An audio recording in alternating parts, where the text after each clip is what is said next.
तर वाल्मिक कराडला अटक केली नाही तर 1 जानेवारीला चक्काजाम आंदोलन करणार असा इशारा लातूरच्या रेणापुरातील आक्रोश मोर्चातून देण्यात आलाय। रेणापुरात मराठा संघटनेनं आक्रोश मोर्चा काढत सरकारला इशारा दिला। या मोर्चात संतोष देशमुखांची मुलगी वैभवी देशमुख सहभागी झाली होती। मोर्चा दरम्यान वैभवी भावुक झाल्याचंही पाहायला मिळालं।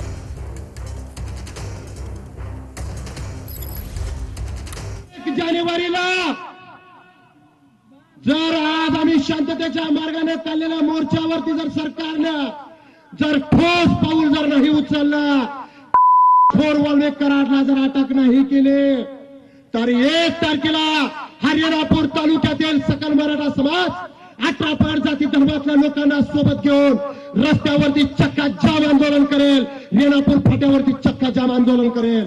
हे आमचं दुसरं आंदोलन आहे। असे आपल्याला 4 आंदोलन करायचे। आज एक संपला, आता फक्त 3 राहिले आणि 4 आंदोलन जर करेपर्यंत जर सरकारनं जर ह्या आठीच्या आठी आरोपींना जर अटक नाही केली, प्रकरण जर फास्ट ट्रॅक कोर्टात जर नाही चालवलं तर आम्ही रेणापूर तालुक्यातले मराठे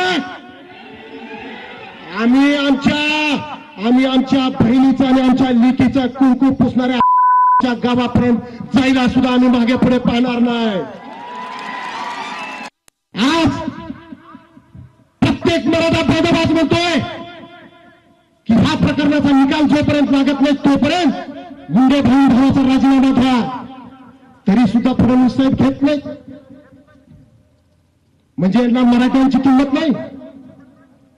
मग अशा लोकांना आपली किंमत दाखवण्यासाठी काय करावं लागेल ते आता तुम्हाला आम्हाला करणं गरजेचं आहे।